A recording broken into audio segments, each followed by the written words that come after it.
Welcome back to our channel friends. तो इस video में हम लोग जानेंगे न्यूटन गति के नियम कि न्यूटन ने गति के कितने नियम दिए हैं, वे नियम क्या, उनकी परिभाषा जानेंगे और उसका उदाहरण जानेंगे। फ्रेंड्स, यह 100% एनसीईआरटी बुक से मैंने इसमें नोट्स बनाए हैं और यह आपसे 8 अंक में पूछता है। यदि इसके फुल एक्सप्लेन करने के लिए बोर्ड एग्जाम में पूछेगा तो यह आपसे 8 अंक में पूछेगा। यदि कोई नियम पूछेगा तो 4 अंक में पूछेगा। तो चलिए जानेंगे हम न्यूटन के तीनों नियमों के बारे में। तो न्यूटन ने गति के 3 नियम दिए हैं। प्रथम नियम क्या है? प्रथम नियम है, इस नियम के अनुसार यदि कोई वस्तु विरामावस्था में है तो वह विरामावस्था में ही रहेगी, वह यदि गति अवस्था में है तो गति अवस्था में ही रहेगी जब तक कि उस पर कोई बाह्य बल न लगाया जाए। इस नियम का उद्देश्य यही है कि यदि कोई वस्तु विरामावस्था में है, मानी कोई ईंट ही रखी हो, तो वह विरामावस्था में है तो वह विरामावस्था में ही रहना चाहती है जब तक कि उस पर कोई बाह्य बल न लगाया जाए। और यदि कोई वस्तु गति अवस्था में है तो वह गति अवस्था में ही रहना चाहती है। मानी कोई ट्रेन चल रहा है या साइकिल चल रहा है तो वह गति अवस्था में है तो वह गति अवस्था में ही रहना चाहती है जब तक कि इस पर कोई बाह्य बल न लगाया जाए। अर्थात देखिए, गाड़ी चल रहा है या ट्रेन चल रहा है तो क्या करेंगे, हम उस पर एक बाह्य बल ब्रेक लगाएंगे तो क्या होता है, वह रुक जाता है। तो आपसे बोर्ड एग्जाम में पूछ सकता है कि न्यूटन के प्रथम नियम किस नियम के आधार पर है, तो आप लिख सकते हैं कि न्यूटन का प्रथम नियम जड़त्व के नियम पर आधारित है।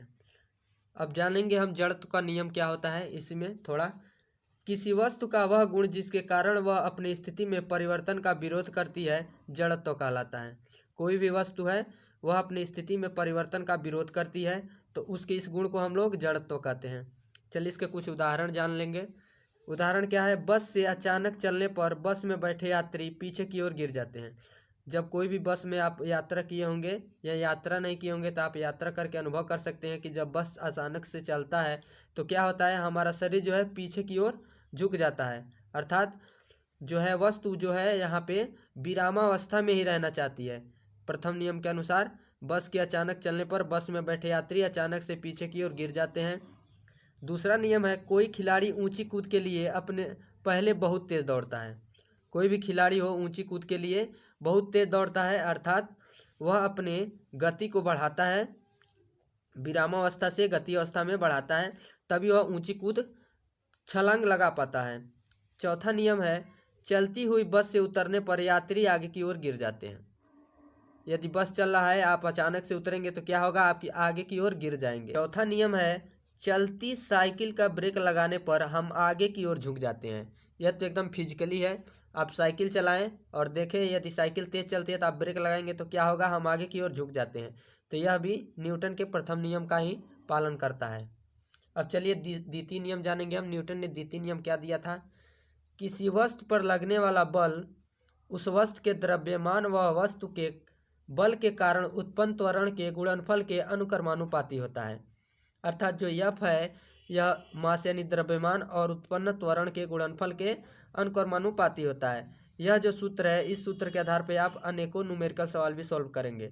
यहाँ इस नियम के आधार पर कुछ और बेस है, किसी वस्तु पर लगा बल उस वस्तु के संवेग परिवर्तन के दर के बराबर होता है। अर्थात जो एफ होगा वह क्या होगा, D P by D T के बराबर होगा। अब चलिए हम तृतीय नियम जानेंगे। तृतीय नियम क्या है? तृतीय नियम क्या है? तृतीय नियम दिया है, प्रत्येक क्रिया के बराबर परंतु विपरीत दिशा में प्रतिक्रिया होती है। यह नियम बहुत ही आसान है याद करना। प्रत्येक क्रिया के बराबर परंतु विपरीत दिशा में प्रतिक्रिया होती है।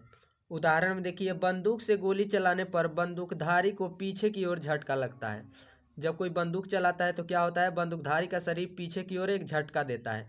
अर्थात देखिए, प्रत्येक क्रिया के बराबर परंतु विपरीत दिशा में प्रतिक्रिया होती है। दूसरा है, जब नाविक नाव से किनारे पर कूदता है तो वह नाव पर पीछे की ओर बल लगाता है। आप भी कभी यदि नाव पे चढ़ेंगे तो क्या करेंगे, आप जब नाव के किनारे पे आकर नाव से कूदेंगे तो क्या होगा, नाव अपने आप पीछे की ओर चला जाएगा। अर्थात प्रत्येक क्रिया के बराबर परंतु विपरीत दिशा में यहाँ पे क्या हो रहा है, प्रतिक्रिया हो रहा है। अब चलिए तीसरा उदाहरण देखेंगे। तीसरा है, जब हम पानी में कूदते हैं तो हम तैरने के लिए हाथ और पैरों को चलाकर पानी को पीछे की ओर धकेलते हैं, तभी हम क्या होता है, तैर पाते हैं।